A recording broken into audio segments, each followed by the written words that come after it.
Good morning everyone. Today we are going to study about some selected animals on the basis of their external features.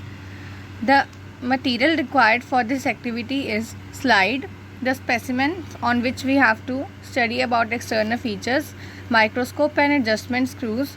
The first one to study about its feature is amoeba. Amoeba's whole body is made up of a single cell. It means it is a unicellular organism. Body shape is irregular with many blunt pseudopodia. Pseudopodia are finger-like projections outside the body, which help in accumulation and digestion of food, and also the absorption of food. A deeply stained nucleus of almost round shape is present. A contractile vacuole and several food vacuoles are present in cytoplasm. Its phylum is Protozoa and class is Sarcodina. The next organism we are going to study is snail. The diagram of the snail is shown. The body of an animal remains lodged within a hard and one-piece, spirally called calcareous shell.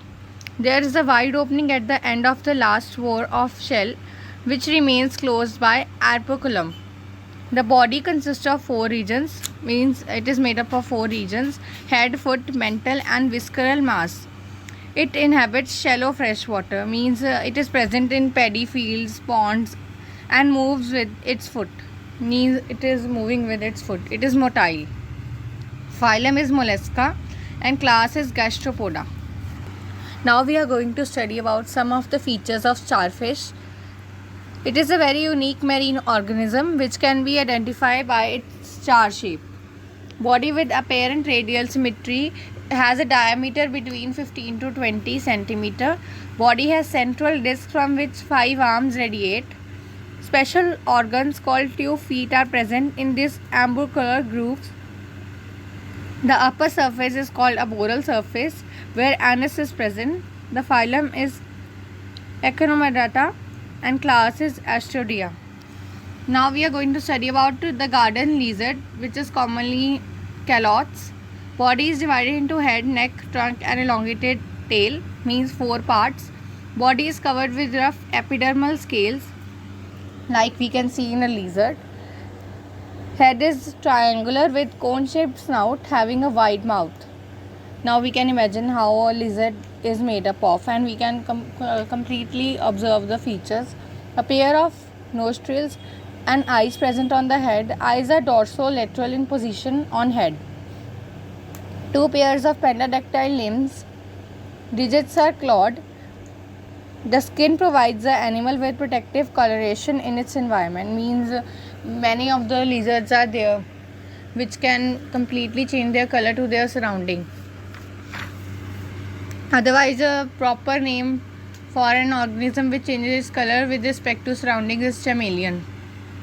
The systematic position means the phylum and subphylum of lizard. Phylum is Chordata and subphylum is Vertebra, and class is Reptilia. The next organism is Ascaris.